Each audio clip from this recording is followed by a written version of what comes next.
निकाह सिर्फ तलाक देने से नहीं टूटता, बल्कि मियां बीवी कई बार ऐसे काम कर जाते हैं कि जिनसे निकाह टूट जाता है और उनको मालूम भी नहीं होता। आज की वीडियो में हम आपको 7 ऐसे कामों के बारे में बताने वाले हैं कि जिनकी वजह से निकाह खुद ब खुद टूट जाता है। इन कामों के बारे में हर शादीशुदा मर्द और औरत को मालूम होना चाहिए ताकि वो इन कामों से दूर रहकर अपने निकाह को महफूज रख सकें। ये काम ऐसे हैं कि जिनकी वजह से तलाक दिए बगैर ही निकाह टूट जाता है, इसलिए हर शादीशुदा मर्द और औरत को इन कामों के बारे में मालूम होना चाहिए, क्योंकि इन कामों से मियां बीवी का रिश्ता खत्म हो जाता है और वो एक दूसरे के लिए ऐसे ही हराम हो जाते हैं जैसे तलाक देने से। ये वीडियो हर शादीशुदा मर्द औरत के लिए बहुत ही खास है, लिहाजा इस वीडियो को आखिर तक जरूर देखिएगा। वीडियो में आगे बढ़ने से पहले आपसे गुजारिश है कि अगर आपने हमारा चैनल सब्सक्राइब नहीं किया हुआ तो अभी हमारे चैनल को सब्सक्राइब करें और साथ मौजूद बेल आइकन को भी क्लिक करें ताकि हमारी आइंदा वीडियोस का नोटिफिकेशन आपको मिलता रहे। वीडियो को लाइक और शेयर करें और हमारी तमाम बहनों और भाइयों से गुजारिश है कि दुरूद पाक की बरकत से होने वाली दुआ में शामिल होने के लिए अपना नाम कमेंट सेक्शन में जरूर लिखें और हमारी दुरूद पाक की महफिल का हिस्सा बने। दोस्तों, मियां बीवी को चाहिए कि इन 7 कामों से हमेशा दूर रहें, कहीं ऐसा ना हो कि इनका निकाह टूट जाए और उनको पता ही न चले और वो एक दूसरे के लिए हराम हो जाए। याद रहे कि निकाह अल्लाह का हुक्म और नबी पाक सल्लल्लाहु अलैहि वसल्लम की अहम सुन्नत है। निकाह की अहमियत पर भी हम बात करेंगे, लेकिन पहले आपको उन 7 कामों के बारे में बताते हैं कि जिनसे निकाह बगैर तलाक ही के टूट जाता है। मतलब ये कि मियां बीवी का रिश्ता अपने आप ही खत्म हो जाता है। नंबर 1, खुला लेने पर। दोस्तों, जिस तरह मर्द को अल्लाह ने यह हक दिया है कि वो औरत को तलाक दे सकता है, तो इसी तरह से औरत के पास भी यह हक होता है कि अगर वो किसी वजह से अपने शौहर के साथ न रहना चाहे तो वो खुला ले सकती है।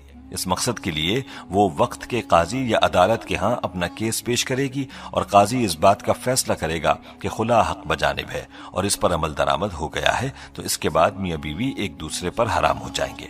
नंबर 2, ऐला। दोस्तों, अब आपके जहन में सवाल होगा कि ये क्या है। तो ऐला उसको कहते हैं कि शौहर अपनी बीवी के साथ हमबिस्तरी न करने की कसम खा ले, तो ऐसी सूरत में बीवी अपने शौहर से अलहदगी इख्तियार कर सकती है और वो तलाक के बगैर ही ऐला कर सकती है। नंबर 3, किसी एक की मौत हो जाने पर। प्यारे दोस्तों, अगर किसी हादसे में या फिर किसी भी वजह से अगर शौहर फौत हो जाता है तो उसकी बीवी का अपने शौहर से निकाह खुद ब खुद ही टूट जाता है। इसी तरह से अगर बीवी फौत हो जाए तो उसके शौहर का अपनी बीवी से निकाह टूट जाता है। तो मालूम हुआ कि किसी एक फरीक के फौत हो जाने से मियां बीवी का निकाह खुद ब खुद ही टूट जाता है। नंबर 4, इस्लाम छोड़ने पर। दोस्तों, अगर मियां बीवी में से कोई एक भी इस्लाम को छोड़कर कोई दूसरा मजहब इख्तियार कर लेता है तो ऐसी सूरत में भी निकाह टूट जाता है। चाहे मियां इस्लाम को छोड़े या बीवी इस्लाम से खारिज हो जाए तो निकाह बाकी न रहेगा और बगैर तलाक ही मियां बीवी का निकाह खत्म हो जाएगा। अगर इस्लाम छोड़ देने के बाद भी मियां बीवी एक साथ रहते हैं तो इनका आपस का ये ताल्लुक जायज नहीं रहता, बल्कि ये ताल्लुक हराम हो जाता है। नंबर 5, किसी एक के लापता होने पर। दोस्तों, अगर मियां या बीवी में से कोई एक लापता हो जाता है या घर छोड़ चला जाता है और उसकी कोई खबर नहीं, तलाश करने के बाद भी उसका पता नहीं चलता और काफी अरसा गुजर जाता है, तो ऐसी सूरत में भी निकाह टूट जाता है। अब सवाल यह है कि ये कितना अरसा है। तो एक रिवायत में 3 साल का जिक्र मिलता है, यानी मियां या बीवी के लापता होने के बाद 3 साल का अरसा गुजर गया और कुछ पता न चला तो निकाह खुद ब खुद ही टूट जाएगा। ऐसी सूरत में मियां बीवी चाहें तो किसी दूसरे के साथ निकाह कर सकते हैं। दोस्तों, नंबर 6, रिश्तों के हवाले से है। यानी अगर किसी मर्द का अपनी रजाई बहन से अनजाने में निकाह हो चुका था, यानी उनको मालूम न था कि वो रजाई बहन भाई हैं और निकाह हो गया, तो इस रिश्ते के मालूम हो जाने पर यह निकाह खत्म हो जाएगा। क्योंकि जिस तरह हकीकी बहन भाई का निकाह नहीं हो सकता, इसी तरह रजाई बहन भाई भी निकाह नहीं कर सकते और अनजाने में निकाह होने की सूरत में यह निकाह उसी वक्त टूट जाएगा जिस वक्त रिश्ते के बारे में इल्म हो जाएगा। दोस्तों, नंबर 7 भी रिश्तों के हवाले से है। ये बात इंतहाई गौर तलब है जो वालिदैन और औलाद के रिश्तों के हवाले से है। दोस्तों, अगर बेटा या बेटी 9 साल की उम्र को पहुंच जाएं तो माँ बाप को चाहिए कि वो इनको अपने पास ना सुलाएं। यानी बाप बेटी को अपने पास ना सुलाए जब वो 9 साल की हो जाए और माँ अपने बेटे को अपने पास ना सुलाए जब वो 9 साल का हो जाए, बल्कि उनके साथ प्यार करने में भी एहतियात करें और उनके जिस्म को अपने जिस्म से दूर रखें। क्योंकि अगर बाप और बेटी के करीब होने से बाप की शहवत या बेटी की शहवत जाग गई तो मियां बीवी का रिश्ता टूट जाएगा।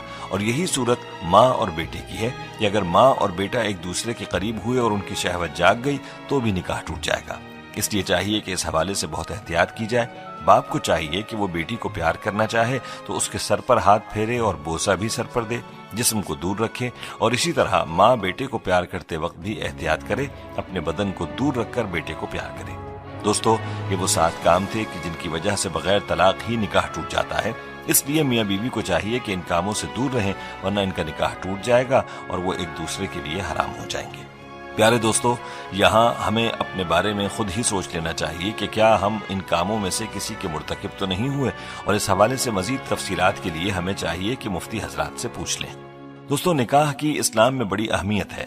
یاد رہے کہ ہمارے پیارے آقا حضور اقدس صلی اللہ علیہ وآلہ وسلم نے نکاح کو اپنی سنت قرار دیا ہے۔ ارشاد نبوی ہے، النکاح من سنتی، نکاح کرنا میری سنت ہے۔ حضور اقدس صلی اللہ علیہ وآلہ وسلم نے نکاح کو آدھا ایمان بھی قرار دیا ہے۔ جو کوئی نکاح کرتا ہے تو وہ آدھا ایمان مکمل کر لیتا ہے اور باقی آدھے دین میں اللہ سے ڈرتا رہے۔ مذکورہ احادیث سے نکاح کی اہمیت کے بارے میں واضح ہوتا ہے کہ نکاح انسانی فطرت کا تقاضا بھی ہے، اور ساتھ میں ہمارے آقا صلی اللہ علیہ وآلہ وسلم کی مبارک سنت بھی ہے۔ نکاح کے لیے 2 فریقین یعنی لڑکا اور لڑکی کا ہونا لازم ہے۔ پیارے دوستو، اسلام نے نکاح سے جو فکر اعتدال اور نظریہ توازن پیش کیا ہے وہ نہایت جامع اور بے نظیر ہے۔ اسلام کی نظر میں نکاح محض انسانی خواہشات کی تکمیل اور فطری جذبات کی تسکین کا نام نہیں ہے۔ انسان کی جس طرح بہت ساری فطری ضروریات ہیں، بس اسی طرح نکاح بھی انسان کی ایک اہم فطری ضرورت ہے۔ اس لیے اسلام میں